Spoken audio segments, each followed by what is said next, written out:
Today we're going to talk about vitamin B6 deficiency symptoms that you've never heard before. Now, the data I'm going to share with you is out of this book right here, one of my favorite books, Laboratory Evaluations for Integrative and Functional Medicine. It's amazing because it covers every aspect of nutrition in depth.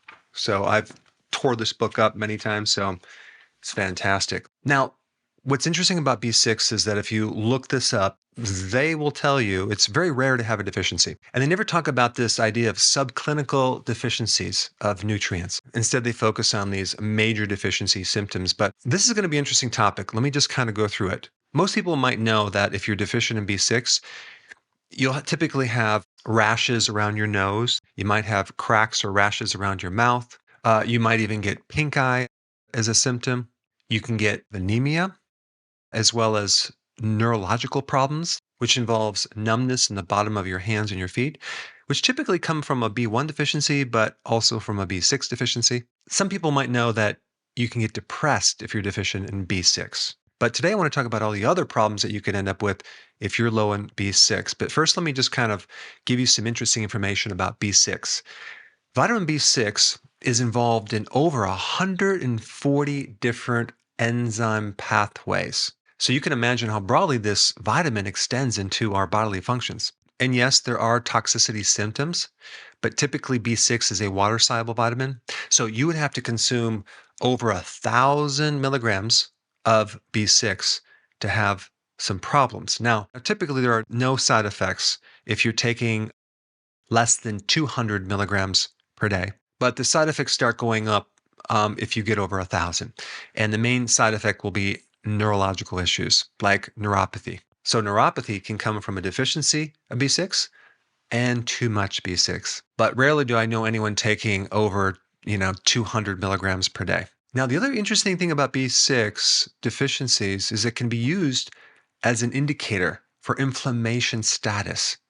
It's highly correlated for C-reactive protein, which is an inflammatory biomarker. And people, especially with gut inflammation, IBS, have low levels of B6. And when people talk about B6, they're really talking about a collection of a group of different compounds that are precursors to the active form of B6. And the active form is P5P. I won't get into the long name, you don't need to know that. But when you see the form P5P, that is the active form. The other forms are like precursors that have to turn into this active form. And the food to achieve the best bioavailability of B6 would be from beef, pork, fish, and chicken. Dairy and eggs are not the best source, and even plant-based B6 is not the best source. So here are the symptoms that very few people know about that are related to a B6 deficiency. I just mentioned inflammation, so let's put that on the top of the list. So inflammation, especially of the gut, could be related to a B6 deficiency. Number two, B6 helps control polyunsaturated fatty acids. Those are the ones that I always tell people to avoid, like from corn oil, soy oil, canola, cottonseed oil, things like that. And also, if you're consuming a lot of these oils and you can't metabolize it because you don't have enough B6, this can lead to the dermatitis rashes that I mentioned when I first talked about this. Number three, B6 is intimately involved in making neurotransmitters like serotonin, dopamine, and you can imagine all the symptoms that can occur from having a deficiency of neurotransmitters. So in other words, B6 is necessary to make all of these neurotransmitters. So it can affect your mood, it can affect having addictions, it can affect your general state of just nerve communication. Number four, B6 is involved in the conversion from something called ALA to DHA. Now, what is that? Walnuts have a good amount of ALA, which is a precursor to the active form of the omega-3 fatty acid.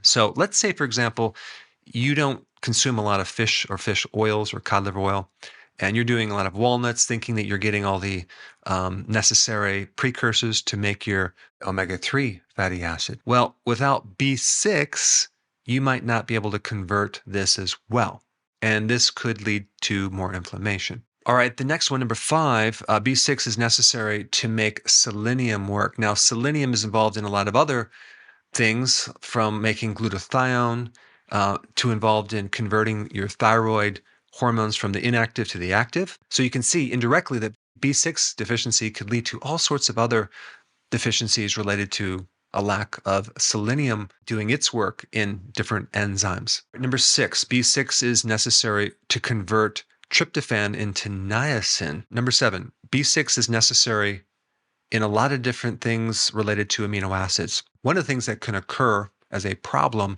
is alopecia, hair loss, because you don't have enough B6. In another study, I found that B6 is intimately involved in an enzyme that if you're deficient, you can have a higher risk of getting seizures.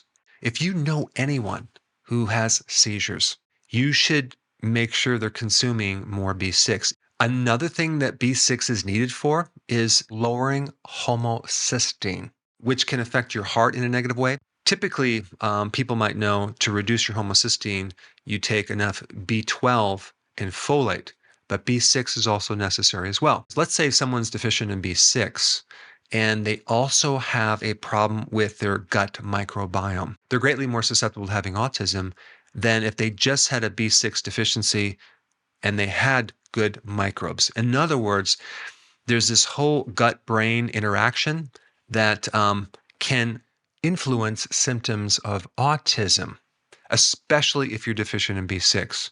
Does it all come from diet? Actually not. A portion of this B6 comes from your own microbiome in the large intestine making B6, just like it makes a lot of other B vitamins. So this relates to one of the reasons why people are deficient in B6 when they take antibiotics, especially for things like TB, because of this lack of B6. Anyway, I would just recommend if you know anyone with autism, make sure they're taking the active form of B6, P5P, as well as taking a good probiotic. And just to give you a little more information about that, B6 helps regulate or suppress gut pathogens.